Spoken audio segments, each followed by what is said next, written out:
네, 다음 소식입니다. 마을버스의 운영난이 심화되고 있다고 합니다. 마을버스 운행 횟수를 줄여 운영 경비를 줄이는 실정인데요. 이렇다 보니 주민들의 불편이 커질 수밖에 없습니다. 최근에 열린 은평구의회 정례회에서 이 문제가 제기됐습니다. 네, 송영창 의원이 5분 발언을 통해 마을버스 경영난에 대한 대책 마련을 은평구에 요구했습니다. 스튜디오에 모시고 직접 관련 내용 얘기 들어보겠습니다. 어서 오십시오. 네, 안녕하십니까. 네. 저희 앞서 얘기를 나누기 전에 좀 이 얘기 먼저 해봐야 될 것 같습니다. 이번 참사 관련해서 안전 대책이 얼마나 중요한지 다시 한번 확인을 할 수 있었는데 우리 지역에서도 사실 인파가 모이는 축제가 많이 열리지 않습니까? 좀 안전 점검에 대한 대책이 좀 필요해 보일 것 같은데 어떻습니까?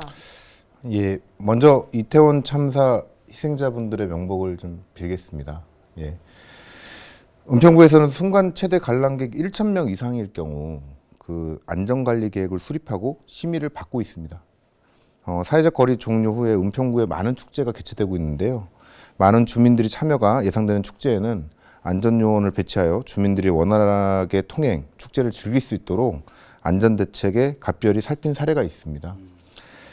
어제 사실 좀 희생자 빈소에 조문을 좀 다녀왔습니다. 유가족의 부탁의 말씀을 한 말씀 주셨는데요. 우리 아이들을 좀 잘 지켜달라. 무거운 책임감을 가지고 우리 구민 여러분들께 안전하고 보다 편안하게 생활하실 수 있도록 더욱 노력하도록 하겠습니다. 네, 알겠습니다. 자, 그러면 조금 전에 좀 말씀을 드렸던 이제 마을버스 얘기를 좀 해볼 텐데요. 사실 코로나19 이후에 마을버스의 운영이 굉장히 어려워진 걸 저희가 다 알고 있지 않습니까? 근데 거리두기가 조금씩 풀리면서 승객 수도 다소 좀 회복이 된 걸로 알고 있는데 또 지난해 마을버스 지원 조례까지 만들어졌는데도 지금 운영 상황이 굉장히 좋지 않은 건가요? 네, 맞습니다. 은평구 마을버스는 4개 업체 41대 버스가 11개 노선으로 민간이 운영하는 민영제로 운영하고 있습니다. 코로나19 발생 이후 마을버스 이용수는 30% 이상 감소하였습니다. 사회적 거리두기 해제 이후에는 승객 수가 회복되지 않아가지고 마을버스 업체는 운영 경비를 절감하기 위해 운영 횟수를 좀 줄이는 상황이 되었고요. 네. 은평구에서 통과시킨 조례는 마을버스 긴급 지원에 관련된 조례로 코로나19로 인해 어려움에 처한 마을버스 업체를 한시적으로 지원하기 위한 마련한 제도입니다. 지난해 4개 업체에 총 6천만 원을 지급했고요. 그리고 올해는 4천만 원을 지급했지만 그동안 지속된 적자 누적으로 심각한 경영 악화에 처한 마을버스 업체 입장에서는 턱없이 부족한 금액이라고 생각이 됩니다. 예. 네. 조금 전에 그 은평구 마을버스 11개 노선이 민영제로 운영이 되고 있다고 하셨잖아요. 그렇다면 이 마을버스가 혹시 준공영제로 좀 바뀌게 된 변화가 있다면 어떻게 될지가 궁금한데 일단 서울시에서는 지금 마을버스 준공영제를 도입하지 않겠다는 입장 아니겠습니까? 이유가 무엇인가요?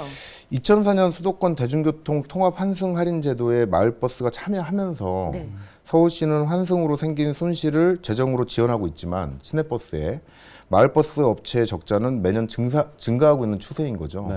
네. 서울시가 마을버스를 준공영제로 전환하지 않는 이유는 마을버스 손실금 전액 지원하게 되면 재정 부담이 더 높아진다고 생각이 됩니다. 그렇지만 민영제라는 이유로 지하철이나 시내버스가 닿지 않는 주민들의 공공교통복지 수단으로 인식되고 있지 않다는 것이 저는 문제라고 생각이 들고요. 준공영제가 도입된다면 마을버스도 시내버스처럼 손실금 전액을 지원받아 업체의 경영난 해소 및 종사자 처우 개선을 통해 안정적인 대중교통 서비스를 제공할 수 있다고 생각이 듭니다. 예. 네, 마을버스 역시 공공의 교통복지라는 인식이 좀 필요하다는 말씀을 주셨고, 자, 이 밖에도 좀 주민들의 교통권, 또 이동 편의권이 향상되기 위해서는 어떤 대책들이 더 필요하다고 생각하시는지요? 마을버스 업체의 재정 건전성이 우선 확보되어야 안정적이고 지속적인 서비스가 제공될 수 있다고 생각이 듭니다. 그러기 위해서는 마을버스 준공영제 도입은 서울시와 마을버스 업체 간에 지속적으로 논의해야 될 과제라고 생각이 듭니다. 준공영제 도입이 아니더라도 서울시, 자치구, 시구의회에서 다각적으로 마을버스 문제점을 논의하고 협력해서 주민분들의, 시민분들의 교통 이용권 향상을 위해서 최선을 다해야 된다고 생각이 듭니다. 예. 네, 알겠습니다. 오늘 말씀은 여기까지 듣겠습니다. 은평구의 송영창 의원이었습니다. 고맙습니다. 고맙습니다. 네.